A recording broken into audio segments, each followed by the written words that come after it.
Paulista Paranaense, tudo bom no ano?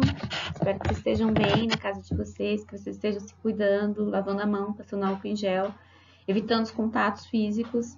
Hoje, então, nós vamos começar nossas aulas remotas e a primeira aula talvez seja do segundo conteúdo mais esperado desse ano, que é a Primeira Guerra Mundial. Lá no livro de vocês, a Primeira Guerra Mundial aparece na unidade 2, capítulo 1, e a gente vai falar só do comecinho dela, que são os antecedentes da Primeira Guerra, que são da página 44 a 46.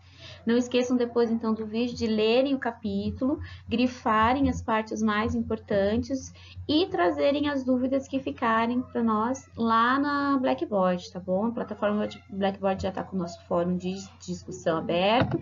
Para vocês sanarem qualquer dúvida, é só chegar lá.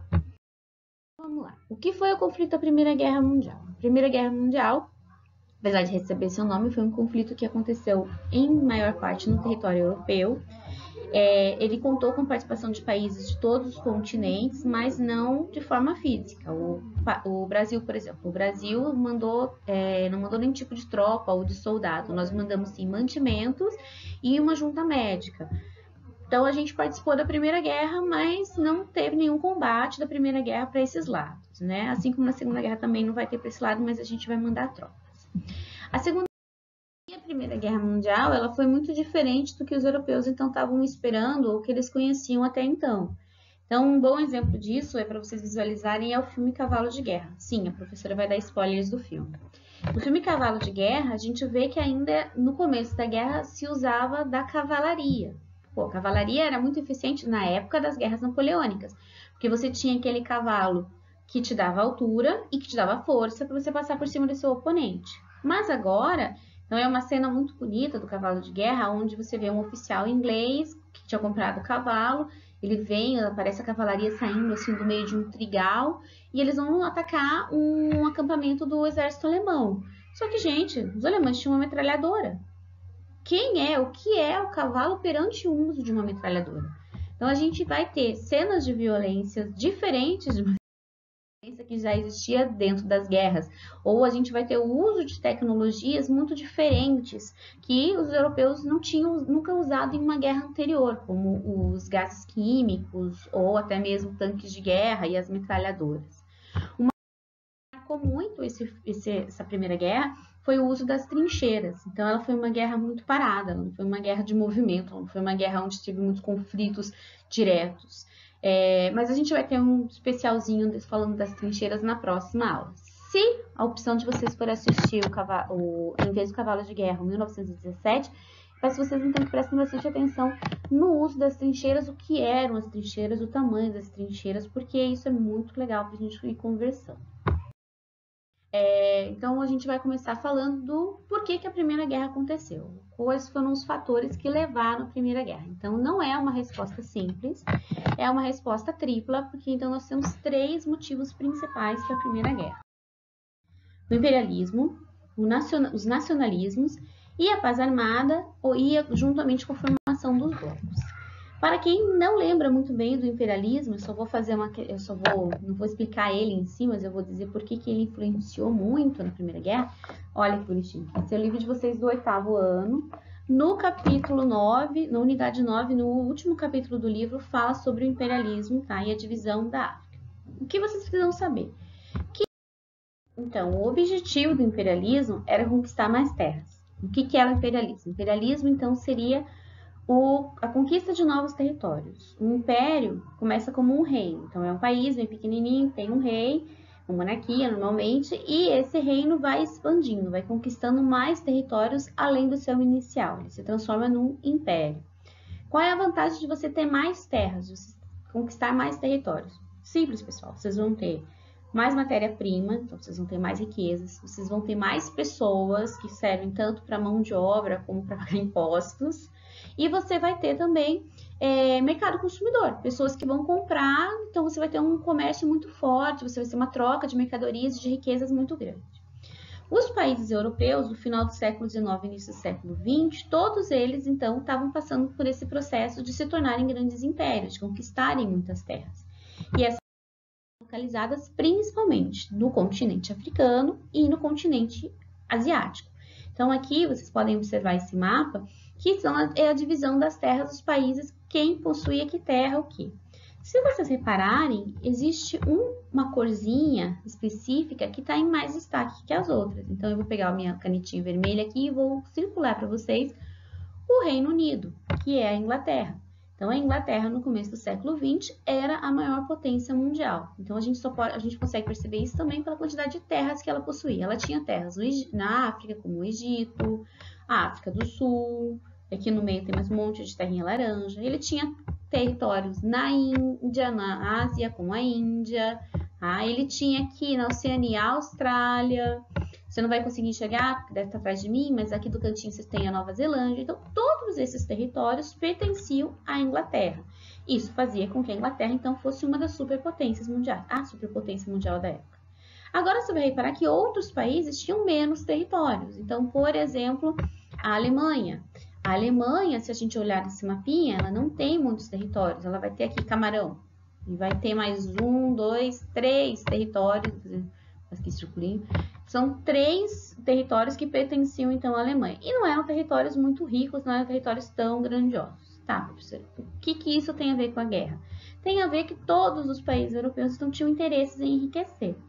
A Alemanha, por não ter países, não ter territórios fora do seu país que fossem tão fortes, ele vai investir no continente europeu para ver se ele consegue, lá mesmo no continente europeu, mais terras, mais pessoas, aumentar mais mercado consumidor, tá? Então, tudo isso vai influenciar na política alemã dentro do continente europeu. Essa política alemã vai bater de frente com movimentos que surgem nessa época e recebem o nome de movimentos nacionalistas. O que é um movimento nacionalista? É um movimento que defende o seu povo, que defende a sua cultura. O sentimento nacionalista é um sentimento de pertencimento a um povo, de pertencimento a uma etnia. Os alemães, por estarem localizados nessa região que a gente chama de Germany, né, e por se considerarem descendentes dos germânicos, possuíam um sentimento nacionalista que a gente vai chamar de pan-germanismo. Então, todo mundo que fosse de origem germânica pertenceria, digamos assim, deveria pertencer ao Império Alemão. Quem também era pan-germânico, quem também acreditava que os povos germânicos eram muito fortes, era o Império Austro-Húngaro, porque eles também se consideravam germânicos. Quem não gostava disso, quem não curtia isso, era o pessoal da França, por exemplo. Por quê? Porque a França tinha o maior ranço, tinha a maior raiva da Alemanha. Desde a época das guerras franco-prussianas, que foram as guerras de formação da Alemanha, que eles tinham uma rixa. A Alemanha, então, ela se chamava Prússia, não se chamava Alemanha. E na sua guerra de formação, com a França, ela vai ganhar, a França vai perder e a Alemanha vai ganhar esse territóriozinho que eu circulei em vermelho para vocês, que é a Alsácia-Lorena. E essa perda do território fez com que a França desenvolvesse um sentimento que a gente chama de revanchismo francês. Então, o sentimento da França de vingança com relação à Alemanha. Então, a gente pode ver que os franceses não curtiam muito os alemães. Quem também não curtia muito os alemães e achava que eles se achavam mais que a última bolacha do pacote, era o pessoal que vivia aqui na região que a gente chama de Balcãs. Os Balcãs, então, são formados por países que hoje compõem a Sérvia, a Bulgária, a Romênia. Os povos que lá viviam, eles não se consideravam germanos, eles se consideravam eslavos. Por isso, ao contrário do pan-germanismo da Alemanha, o movimento nacionalista que existia aqui se chamava pan-eslavismo. Eles não queriam interferência de nenhum povo, de nenhuma outra cultura que não fosse dos eslavos. Quem é que tretava com esse sentimento? O Império Austro-Húngaro. O Império Austro-Húngaro queria também, imperialismo, conquistar e dominar essas regiões aqui, que são chamadas de Balcãs. Essa região aqui, gente, eu estou mexendo o mouse e estou achando que vocês estão enxergando, desculpe, é a região que está circulada em vermelho. E quem que defendia os Balcãs? O Império Russo. O Império Russo defendiam os povos eslavos. Então, aí a gente já está vendo que tem algumas tretas. A galera que está circulada em vermelho não é amiga da galera que está circulada em azul. Para complementar tudo isso, lembra que eu falei para vocês que a Inglaterra é a maior potência mundial? A gente tem a Inglaterra aqui no lado. A Inglaterra morria de medo que a Alemanha, mesmo tendo se formado tardiamente, conseguisse alcançar ela no seu desenvolvimento industrial e econômico. Então, ela não queria que a Alemanha crescesse mais, que a Alemanha conseguisse mais territórios ou aumentasse seu comércio. Bacana, né? Então, a gente está vendo que esses grupos todos aqui não são amigos, não são. E isso, então, faz com que a gente tenha 3 movimentos neste momento nacionalistas. A gente tem o revanchismo francês, os franceses contra os alemães, o pan-germanismo, aquele sentimento dos alemães e dos austro-húngaros de pertencimento à civilização, aos povos germânicos, e o pan-eslavismo, o sentimento dos povos da região balcânica de pertencerem também ao mesmo grupo. Ok? Então, tudo bem. Então, a gente tem, nesse momento, a França, que não era amiga da Alemanha, a Inglaterra, a Grã-Bretanha, que também não era amiga da Alemanha, e o Império Austro-Húngaro, que tratava também com a Rússia, por causa da questão, então, da região dos Balcãs. Se estava todo mundo descontente um com o outro, estava todo mundo brigando, sabe o que eles começaram a fazer? Já que, eu não gosto de você, eu também não gosto de você. Se armar. Eles começaram a se preparar. Então, assim, a gente já tinha aquela tensão entre os países, a gente já tinha aquela revanche, o sentimento de não gostar entre os países. Agora os caras acharam que era uma boa ideia também ter armas. Esse período de armamento, de fabricação de armas e tudo mais, a gente dá o nome de paz armada. O que é uma paz armada? O cara tem arma, mas não bate no outro, né? Não atira no outro. Gente, por que você vai ter uma arma se você não está planejando atirar, se você não está planejando usar? Qual é a lógica disso? A lógica é que os caras sabiam que em algum momento essa guerra ia explodir e eles precisavam desse armamento. Ao mesmo tempo que eles já estão começando a se preparar para a guerra, já estão começando a ter o armamento, esse pessoal também vai começar os blocos por afinidades políticas. Então, a Alemanha e o Império Austro-Húngaro, que eram pan-germânicos, olha aqui, eles vão fazer uma aliança. Essa aliança entre o Império Alemão e o Império Austro-Húngaro vai receber o nome de Tríplice Aliança, porque depois ela vai receber o apoio da Itália. Professora, onde é que a Itália entrou nessa história? Se você voltar lá atrás nos slides ou no vídeo, você vai ver que lá na África tem uma segunda cor que é bem dominante, que é a verdinha da França. A Itália tinha muito interesse no território do Marrocos, que pertencia à França. Como a França e a Alemanha já não eram muito amigas, ele ficou do lado da Alemanha. No outro lado, a gente tem a formação da Tríplice Entente entre a Inglaterra, que não queria que a Alemanha se tornasse uma superpotência, entre a França, que tinha raiva da Alemanha porque tinha perdido a Alsácia e a Lorena, e entre a Rússia, que não queria que o Império Austro-Húngaro metesse a mãozinha dele lá na região dos Balcãs, na região, então, dos povos eslavos. Essa charge estava lá no começo dos slides, quando eu fui falar para vocês os motivos da guerra. E aí, o que ela está mostrando? Ela está mostrando uma panela de pressão, uma panela que a água está fervendo, inclusive embaixo está escrito, né, de boiling point, então o ponto de ebulição. E o ponto de ebulição são os problemas dos Balcãs. A gente pode observar que aqui em cima nós temos várias figuras que representam os líderes dos países europeus, porque é a região dos Balcãs que vai causar, então, o começo da guerra. Como assim, professor? Ué, a gente já tem. Eu falei aqui para vocês que a resposta era tripla. Então, a gente já tem o imperialismo, a gente já tem o nacionalismo e agora a gente já tem as armas, porque todo mundo se preparou para guerrear. O que falta? Falta o motivo final, gente. Falta o motivo imediato. A gente tem vários motivos, mas ninguém podia tirar sem alguém começar. E qual foi esse motivo? O que aconteceu? Esse aqui que vocês veem nas slides se chama Francisco Ferdinando.